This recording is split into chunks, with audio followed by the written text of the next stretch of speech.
अधो लघु मस्तिष्क और परामानसिक जगत। इस रहस्यमयी सूक्ष्म नाड़ी की यात्रा भूमध्य से शुरू होती है और मुख्य मस्तिष्क अधो मस्तिष्क से होते हुए अधो लघु मस्तिष्क के केंद्र में समाप्त होती है। इन तीनों मस्तिष्कों का संबंध मन की तीनों अवस्थाओं से समझना चाहिए।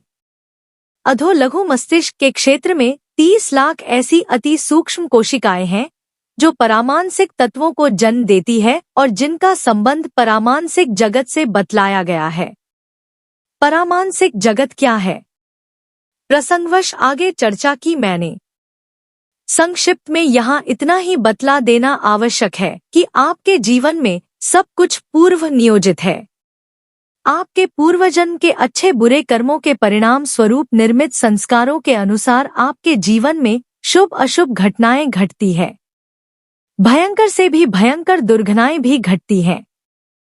कोई महत्वपूर्ण कार्य सफल और असफल होता है।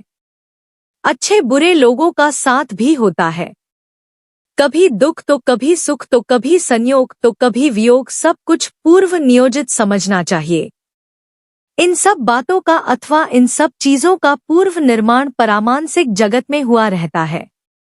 एक प्रकार से वह सब कुछ घटित हो चुका रहता है पहले से ही, और फिर उन सब की पुनरावृत्ति सूक्ष्म जगत में होती है।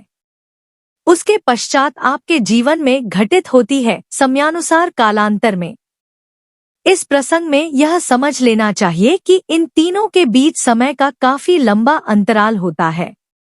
इसके ही साथ यह भी बतलाना आवश्यक है कि जो शरीर आपका है वही एकमात्र शरीर नहीं है, उसके साथ दो और महत्वपूर्ण शरीर हैं, सूक्ष्म शरीर और मनोमय शरीर। जैसे आपका स्थूल शरीर इस स्थूल जगत से संबंध रखता है, उसी प्रकार आपका सूक्ष्म शरीर और मनोमय शरीर सूक्ष्म जगत और मनोमय जगत से रखता है संबंध।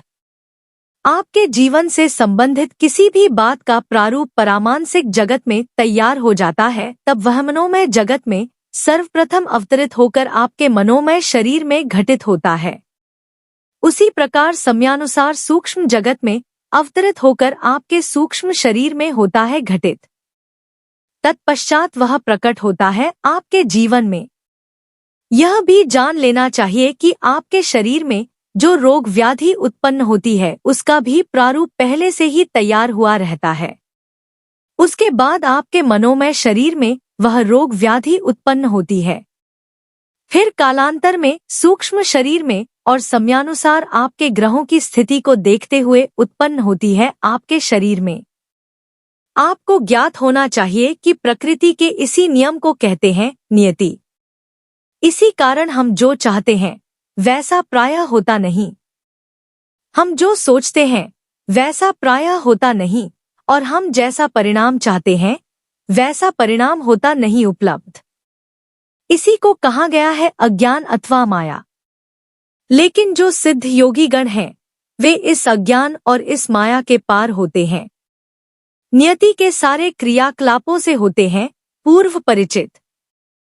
आज भी ऐसे योगसिद्ध दिव्य महापुरुषों का अभाव नहीं जो भ्रूमध्य में चित्त को एकाग्र कर परामानसिक जगत में तत्काल प्रवेश कर जाते हैं और किसी भी मनुष्य के भूत भविष्य और वर्तमान में घटी हुई घटनाओं, घटने वाली घटनाओं और घट रही घटनाओं को पश्यंती भूमि में दृश्य रूप में देख लेते हैं। यहाँ तक कि आने वाली रोग व्याधियों विपत्तियों आदि को सहज रूप से जान समझ लेते हैं और उनका निराकरण कैसे होगा इसका भी रहस्य प्राप्त कर लेते हैं। इतना ही नहीं, समयानुसार आवश्यकता पड़ने पर उसकी भविष्यवाणी भी कर देते हैं। इस प्रसंग में यह भी बतला देना आवश्यक है कि परामानसिक जगत में आपके पिछले कितने जन्मों की कथाएं भरी पड़ी हैं, न जाने कितने जन्मों के इतिहास भरे पड़े हैं, बतलाया नहीं जा सकता। इतना ही नहीं, परामानसिक जगत विपुल ज्ञान विज्ञान का भंडार भी है। सिद्ध योगीजन अपनी विशेष यौगिक क्रियाओं द्वारा घटनाओं को जान जाते हैं, उसी प्रकार पिछले जन्मों का इतिहास तो जान ही जाते हैं। इसके अतिरिक्त योग्यतानुसार उन ज्ञान विज्ञान को भी आत्मसात कर लेते हैं। वर्तमान समय में भी ऐसे सिद्ध साधकों और योगियों का अभाव नहीं है। पुराणों के अतिरिक्त ज्योतिष और आयुर्वेद के ग्रंथ भी स्वप्न पर सर्वाधिक विचार किया गया है। महर्षि चरक ने 7 प्रकार के स्वप्नों का उल्लेख किया है: दृष्ट, श्रुत, अनुभूत, पार्थिव, कल्पित, भाविक और दोषज। दिन में देखी हुई वस्तु स्वप्न में दिखलाई दे तो उसे दृष्ट स्वप्न कहेंगे। कोई चीज सुनी हुई हो वह स्वप्न में दिखलाई दे तो उसे श्रुत स्वप्न कहेंगे। अनुभव में आई हुई वस्तु यदि स्वप्न में दिखलाई दे तो उसे अनुभूत स्वप्न कहेंगे। मन में कल्पना की गई वस्तु स्वप्न में दिखलाई गई दे तो उसे कल्पित स्वप्न कहेंगे। इसी प्रकार मन में किसी वस्तु की भावना की गई हो और वह स्वप्न में दिखलाई दे तो उसे भाविक स्वप्न कहेंगे। इसी प्रकार किसी रोग, शोक आदि से जो स्वप्न दिखलाई देते हैं उसे दोषज कहते हैं। जो स्वप्न भविष्य में शुभ-अशुभ घटनाओं के घटने की सूचना देता है अथवा आभास देता है उसे भी भाविक स्वप्न कहते हैं। इसी प्रकार गहन निद्रा की अवस्था में चलना, फिरना और बोलना भी दोषज स्वप्न के अंतर्गत आता है। अब प्रश्न यह है कि हम सोते क्यों हैं? निद्रा से संबंधित जो भी रहस्य है उनका उद्घाटन होने पर भी वैज्ञानिकों को अभी यह ज्ञात नहीं है कि मनुष्य सोता क्यों है। नींद का कारण शारीरिक है या मनोवैज्ञानिक? यह प्रश्न अभी भी अनुत्तरित है। फिर भी यह जानने में वैज्ञानिक सफल अवश्य हो गए हैं। निद्रा 2 प्रकार की है: शांत निद्रा और क्रियाशील निद्रा। नींद के इन दोनों प्रकारों में समानता केवल यही है कि दोनों उत्तेजना के ही रूप हैं, लेकिन दोनों में काफी अंतर है। मेडिकल साइंस के अनुसार संसार में 8 में से 1 व्यक्ति अपने जीवन काल में किसी न किसी मानसिक रोग से अवश्य पीड़ित रहता है। इन मानसिक रोगों से पहले नींद में गड़बड़ी अवश्य उत्पन्न होती है। इसीलिए पश्चिम में दवा के 10% नुस्खे निद्रा लाने वाली गोलियों और दवाओं के ही होते हैं। नींद का प्रायः 3/4 भाग शांत निद्रा के रूप में होता है। उस अवस्था में मस्तिष्क विद्युत चुंबकीय ऊर्जा तरंगों की गति अपेक्षाकृत कम होती है। क्रियाशील निद्रा, जिसे वैज्ञानिक भाषा में रैपिड आई मूवमेंट या रैम कहा जाता है, उसमें ही सपने दिखलाई देते हैं। इस निद्रा में आंखों की गतिविधि बहुत तेज हो जाती है। क्रियाशील निद्रा को अत्यंत रहस्यमय माना गया है। वैज्ञानिक उसके अध्ययन में जुड़े हुए हैं। इस कार्य के लिए केवल अमेरिका में 1 दर्जन से अधिक प्रयोगशालाएं हैं, जिनमें रात दिन कार्य होता है। अब तक उनमें 4000 वैज्ञानिकों ने 12,000 से अधिक रातें इस अनुसंधान में व्यतीत की हैं। अब तक के परिणामस्वरूप क्रियाशील निद्रा की स्थिति में व्यक्ति काफी बेचैन और परेशान रहता है। उसके मस्तिष्क में विभिन्न प्रकार के अच्छे बुरे सपने सिनेमा के पर्दे पर फिल्म दृश्यों की तरह नाचते रहते हैं। यदि इस नींद के समय रक्तचाप काफी अधिक बढ़ जाए तो कभी-कभी सोते समय ही दिल का दौरा पड़ जाता है और व्यक्ति हमेशा के लिए ही सो जाता है। गर्भस्थ शिशु हर समय शांत निद्रा में रहता है और सपने भी बराबर देखता है जो उसके पिछले जन्मों से संबंधित होते हैं। नींद और आप योग तंत्र से संबंधित साधना मार्ग हो या अन्य कोई हो साधना मार्ग, यदि आप अपने नींद और भोजन को सुव्यवस्थित नहीं रखेंगे तो साधना में कभी भी सफलता नहीं प्राप्त हो सकती। क्या आप इतनी नींद लेते हैं जितनी आपको चाहिए? सन 1665 में मेरी भेंट निद्रा चिकित्सा पद्धति के विशेषज्ञ डॉ. एडवर्ड हार्पर से कलकत्ता में हुई थी। इस संबंध में चर्चा होने पर डॉक्टर हार्पर ने कहा, शर्मा जी, संसार के आधे से भी अधिक व्यक्ति प्रातःकाल तरोताजा नहीं उठते, जिसका सीधा अर्थ यह है कि वे पूरी नींद नहीं लेते हैं। बहुत ही कम लोग नियम और निष्ठा के साथ पूरी नींद लेते हैं। जिस प्रकार हम भोजन की दिनचर्या और मात्रा का पालन नहीं करते, उसी प्रकार नींद की भी दिनचर्या और मात्रा का पालन नहीं करते, जिसका कुपरिणाम हमें आगे चलकर गंभीर शारीरिक और मानसिक रोगों के रूप में भोगना पड़ता है। पहले के लोग, शर्मा जी, डॉ. हार्पर बोले, रात्रि में 9 बजे सो जाते थे, प्रातः 4 बजे उठ जाते थे। रात्रि में भोजन के 2 घंटे बाद सोते थे। सोने के पहले कोई पेय पदार्थ नहीं लेते थे। वाद विवाद में भाग नहीं लेते थे, फलस्वरूप हमसे कहीं अधिक स्वस्थ और दीर्घजीवी होते थे। यदि आप चाहते हैं कि आपकी दृष्टि तेज हो, स्मृति तेज हो, त्वचा उज्ज्वल हो, दमकती हुई हो, हाजमा ठीक हो, वजन और शक्ति आपकी आयु के अनुरूप हो, तो सदा एक स्वर्ण नियम का पालन करिए। दिन भर डटकर मेहनत करिए। सायं 7 बजे खाना खाकर थोड़ा टहलिए और फिर 9 बजे सो जाइए और प्रातः 4 बजे उठ जाइए। योग निद्रा सुषुप्ति यानी निद्रा के संबंध में हमने संक्षिप्त में विचार किया है। अब हम योग निद्रा पर प्रकाश डालेंगे। योग निद्रा वास्तव में निद्रा की ही एक प्रगाढ़ और गहरी अवस्था है। यह अवस्था 2 प्रकार की है, पहली है चेतनयुक्त अवस्था और दूसरी है चेतनहीन अवस्था। पहले हम चेतनहीन अवस्था की चर्चा करेंगे। चेतनहीन अवस्था, यह अवस्था तब उपलब्ध होती है जब व्यक्ति किसी लंबी बीमारी की अंतिम स्थिति में रहता है। अचानक सिर पर भारी आघात लगने पर, अचानक कोई भयंकर दुर्घटना घटने पर या सहसा कोई अकल्पनीय सत्य के सामने आने पर, ऐसे समय अपने आप मन से प्राण का तो संबंध टूट जाता है, लेकिन प्राण का संबंध शरीर से किसी न किसी रूप में बराबर बना रहता है। ऐसी ही स्थिति को कोमा या गहन मूर्छा कहते हैं। वास्तव में यह मृत्यु का ही एक प्रारूप है। व्यक्ति कम ही जीवित बचता है। जीवन की सारी संभावनाएं समाप्त होने पर भी यह जीवित तो रहता ही है, लेकिन मृतवत आत्मा अपने निजस्व रूप में स्थित रहती है। मन धीरे धीरे अपने अवचेतन मन में प्रवेश कर लेता है। रही प्राण की बात, वह शरीर में तब तक बना रहता है जब तक शरीर की आंतरिक स्थिति पूरी तरह बिगड़ नहीं जाती है। बिगड़ते ही प्राण मुख मार्ग से बाहर निकलकर तत्काल सूक्ष्म शरीर का आकार ग्रहण कर लेता है। वह आकार स्थूल शरीर जैसा ही होता है। आकार बनते ही अवचेतन मन के साथ ही आत्मा उसमें अपना स्थान बना लेती है। अब प्रश्न यह है कि क्या कोमा की अवस्था में व्यक्ति सपने आदि देखता है या नहीं? हाँ, देखता है, लेकिन सपने नहीं। वह देखता है उन लोगों को जो उसके जीवन काल में महत्व रखते थे। इसके अलावा उन घटनाओं को भी देखता है जो उसके आसपास घटित होती रहती है। कोमायुक्त एक व्यक्ति से साक्षात्कार सन 1660 ईशून्य, वाराणसी। एक बहुत बड़े रईस थे। नाम था मोहनलाल शाह, कल्पित नाम। आयु यही थी 60-65 के आसपास। एक दिन एकाएक उन्हें अपने दामाद की मृत्यु का समाचार मिला और समाचार सुनते ही मोहनलाल शाह बेहोश हो गए और बाद में चले गए कोमा में। पूरे 2 वर्ष कोमा में ही रहे महाशय। कोमा की कोई समयावधि नहीं होती।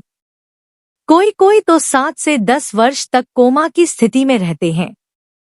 100 में 90% कोमा से वापस आने का अवसर नहीं होता है। वास्तव में कोमा एक प्रकार की मृत्यु ही है। मोहनलाल शाह 2 साल कोमा में रहे और वह भी एक नामी अस्पताल के एक कमरे में। परिवार के लोग कब तक प्रतीक्षा करते? संसार समाज का काम तो रुकेगा नहीं। पौत्र का विवाह हुआ, फिर बाद में पौत्री का भी हो गया। विवाह और भी कई शुभ और मंगल कार्य हुए उन 2 वर्षों के भीतर। कोमा से उबरते ही शाह जी से मिलने तुरंत गया मैं। बिस्तर पर लेटे हुए थे शाह जी। कमजोरी अधिक थी। मुझे देखकर मुस्कुराए। मैं भी मुस्कुराते हुए समीप की कुर्सी पर बैठ गया। कहिए, कैसे हैं आप? यह सुनकर शाहजी बोले, इस संसार में आंखें खुल गई प्रभु की कृपा से। इसे मैं अपना सौभाग्य समझता हूँ। मेरे यह पूछने पर कि 2 वर्ष तक आप किस स्थिति में रहे, उस स्थिति में आपको क्या क्या अनुभव हुए, आपको अपना बोध बना रहा या नहीं?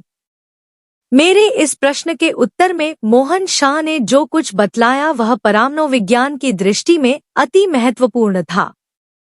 बड़ा ही भारी मानसिक झटका लगा मुझे और उसी के साथ चेतना शून्य हो गया। उसके बाद की स्थिति का मुझे कोई ज्ञान नहीं है।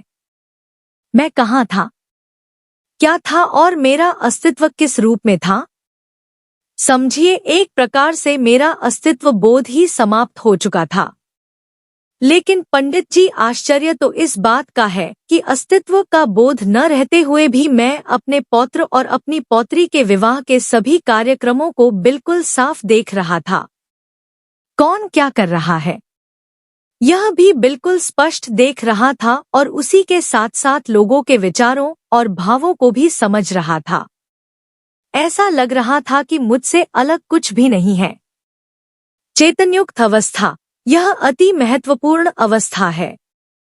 इस अवस्था में स्वबोध और अस्तित्व बोध दोनों बराबर बना रहता है, लेकिन देहबोध नहीं रहता। इसके आगे की अवस्था तुरीय अवस्था है। योग निद्रा और तुरीय अवस्था के बीच का जो समय है वह शून्य है। वहाँ समय नहीं है, काल के प्रभाव से मुक्त है वह। योग निद्रा क्या है, इसे समझने के पहले यहाँ हम यह बतला देना आवश्यक समझते हैं कि यदि आप 6 घंटे की नींद की अवस्था में रहते हैं तो उन 6 घंटों के प्रथम चरण में सोते हैं, और वह सोना भी अधिक से अधिक 20 से 25 मिनट का ही होता है। उसके बाद आप सपना देखते हैं जो 3 मिनट से अधिक नहीं होता। फिर आप सो जाते हैं और वह भी सोना 20 से 25 मिनट से अधिक नहीं होता। उसके बाद आप फिर सपना देखने लग जाते हैं। इस प्रकार एक नींद की अवस्था में आप कई बार सोते हैं और कई बार आप सपने भी देखते हैं, और जब आप अंतिम बार सोने के बाद सपना देखते हैं तो वह सपना आपका अंतिम सपना होता है, क्योंकि आप फिर सोते नहीं, जाग जाते हैं, और वही सपना आपको याद भी रहता है जागने पर। पीछे देखे गए सपने याद नहीं रहते, इसलिए कि आप सपना देखकर फिर सो जाते हैं। वह सोना पिछले सपने को मिटा देता है, और जिस सपने को देखकर हम जाग जाते हैं वही सपना हमें याद रहता है और सत्य भी होता है। इस प्रकार की निद्रा और सपने भौतिक आवश्यकता है, किंतु योग निद्रा है आध्यात्मिक। जैसा कि हम बतला चुके हैं, सपने प्रतीकात्मक होते हैं। जिस अंतिम सपने को देखकर हम जाग जाते हैं वे पूर्ण रूप से प्रतीकात्मक नहीं होते। सपनों की प्रतीकात्मक भाषा को समझना एक जटिल कार्य है, इसमें संदेह नहीं, परंतु एक सपना ऐसा भी होता है जो प्रतीकात्मक होते हुए भी उसकी भाषा तत्काल समझ में आ जाती है और उसका अर्थ भी हृदयंगम हो जाता है, और वह सपना है योग निद्रा का सपना। वह सपना वास्तव में सूक्ष्म जगत अथवा आंतर जगत से विशेषकर संबंधित होता है। भौतिक निद्रा और योग निद्रा, इन दोनों निद्राओं में भारी अंतर है। भौतिक निद्रा शरीर और मन से संबंधित वासनात्मक है, और जबकि योग निद्रा मनोमय शरीर और अवचेतन मन से संबंधित है और है योगात्मक। ध्यानसिद्ध योगीगण ध्यान के एक विशेष अवस्था में पहुंचकर योग निद्रा को उपलब्ध होते हैं। योग निद्रा शांत, निर्विकार और एक रस होता है। शरीर पूर्ण रूप से शिथिल हो जाता है। इंद्रियों से चेतन मन का संबंध टूट जाता है। एक प्रकार से बहिर्जगत से योगीगण पूर्ण रूप से अलग हो जाते हैं। चेतन मन का स्थान शनैः शनैः अवचेतन मन ग्रहण करने लग जाता है, और फिर शुरू हो जाते हैं योग निद्रा के सपने, जो यथार्थ में सूक्ष्म जगत अथवा अभौतिक सत्ता से होते हैं संबंधित। सच तो यह है कि जिस सपना से हम परिचित हैं वैसे सपने ये नहीं होते। वे मानसपटल पर उभरने वाले अभौतिक सत्ता अथवा सूक्ष्म जगत के होते हैं, दृश्य जो अपने आप में अद्भुत, अकल्पनीय, आनंददायक, परम शांतिदायक और आत्मविभोर करने वाले होते हैं। इस संसार में हम वैसे दृश्यों की कभी कल्पना भी नहीं कर सकते हैं। प्रकृति के 2 रूप हैं, एक तो है प्राकृतिक और दूसरा है पराकृतिक। हमारा यह संसार प्राकृतिक दृश्यों से जैसे भरा पड़ा है, उसी प्रकार अभौतिक संसार पराकृतिक से है भरा पड़ा, जिसे देखकर योगीगण आनंद मग्न हो जाते हैं। आप इस संसार में जिस आनंद का और जिस शांति का अनुभव करते हैं, उसके पीछे कोई न कोई कारण होता है। बिना किसी कारण के न आपको आनंद मिलता है और न तो मिलती है शांति ही, और कारण समाप्त होते ही आनंद भी समाप्त हो जाता है और शांति भी। इसीलिए दोनों क्षणिक हैं। क्षण भर का आनंद और क्षण भर की शांति, और फिर उसके बाद वही दुख और वही अशांति। अभौतिक सत्ता में प्रवेश करने पर पराकृतिक भूमि में जो आनंद और जो शांति उपलब्ध होती है, उसका कोई कारण नहीं होता है। कारणहीन आनंद और कारणहीन शांति का एक बार भी अनुभव हो जाने पर यह संसार रसहीन और निरर्थक प्रतीत होने लग जाता है, और यही एकमात्र कारण है कि योग निद्रा को उपलब्ध योगीगणों का मन इस संसार में नहीं लगता। वे एकांत में रहना पसंद करते हैं, लोगों से निरर्थक बात करना नहीं चाहते हैं, निरर्थक समय भी व्यतीत करना नहीं चाहते। यदि सच कहा जाए तो यह संसार उन्हें सपना सपना सा लगता है। जिस पारलौकिक जगत का उन्होंने अवलोकन किया है वह उनके लिए सत्य हो जाता है, और भौतिक जगत असत्य इसलिए कि वहां उनको वास्तविकता और सत्यता का अनुभव होता है। भौतिक जगत में अतीत विस्मृत है, भविष्य अंधकार में डूबा है। रही वर्तमान की बात तो वर्तमान है कहाँ इस जगत में, जबकि पारलौकिक जगत में इस प्रकार का खंडकाल है ही नहीं। बस काल है, और है काल का अखंडित प्रवाह मात्र।